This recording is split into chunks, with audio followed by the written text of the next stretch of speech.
എടി വാ പോവാ. അല്ല മോളെ, അന്റെ കാർ എവിടെ? കാറ് വീട്ടില്, ഞാൻ ബസ്സിന് പോന്ന്. ആ ബെസ്റ്റ്. അപ്പൊ ഇതുവരെ എന്റെ പേടി മാറിയില്ല. ഒന്നുമില്ലല്ലോ 3 മാസം എനിക്ക് ലൈസൻസ് കിട്ടിയിട്ട്.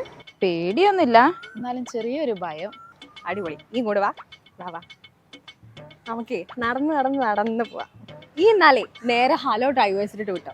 അവരാകുമ്പോ നിന്റെ പേടിയൊക്കെ പറ്റി നല്ല അടിപൊളിയായിട്ട് ഡ്രൈവിംഗ് പഠിപ്പിച്ചു തരും. ഹലോ ഡ്രൈവേഴ്സോ? അതെന്താ? അതോ, ഈ ഹലോ ഡ്രൈവേഴ്സ് എന്ന് വെച്ചാലേ കോഴിക്കോടുള്ള ഒരു ഡ്രൈവിംഗ് സ്കൂളാണ്. അവര് നിനക്ക് 5 ദിവസം കൊണ്ട് ഡ്രൈവിംഗ് പഠിപ്പിക്കും. മാത്രല്ല നല്ല കോൺഫിഡന്റ് ആയിട്ട് തിരക്കേറിയ റോഡില് 2 വീലറിലോ കാറിലോ നിനക്ക് ഡ്രൈവിംഗ് പഠിപ്പിക്കും.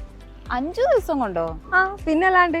അത് മാത്രല്ല, ഇനിയിപ്പോ നമ്മുടെ വണ്ടിയിലാണെങ്കിലോ അവരുടെ വണ്ടിയിലാണെങ്കിലോ നമുക്ക് ഈസി ആയിട്ട് ഡ്രൈവ് പഠിപ്പിച്ചു തരും. കൂടാതെ ഞായറാഴ്ചകളിലും ക്ലാസ് ഉണ്ട്. പക്ഷെ എനിക്ക് പേടിയാടോ. പേടിക്കൊന്നും വേണ്ട. നീ എനക്ക് പേടിയാണെങ്കിൽ പേടി മാറ്റാനുള്ള മോട്ടിവേഷൻ ക്ലാസ്സും അവർ പ്രൊവൈഡ് ചെയ്യുന്നുണ്ട്. ആഹാ, അത് കൊള്ളാലോ. എന്നാ വാ, നമുക്ക് ഇപ്പൊ തന്നെ പോയി ചേരാം. മോൾ അങ്ങ് ഒറ്റയ്ക്ക് പോയാൽ മതി. നല്ലൊരു ഔട്ടിംഗ് മൂഡും കളഞ്ഞ് ഞാൻ പോവാ. എടി നിക്ക്, പോവല്ലേ. ഞാൻ ഹലോ ഡ്രൈവേഴ്സിൽ പോയി പഠിച്ചിട്ട് 6ാമത്തെ ദിവസം തന്നെ നിന്നെ കോഴിക്കോട് കറങ്ങാൻ കൊണ്ടുപോവാ.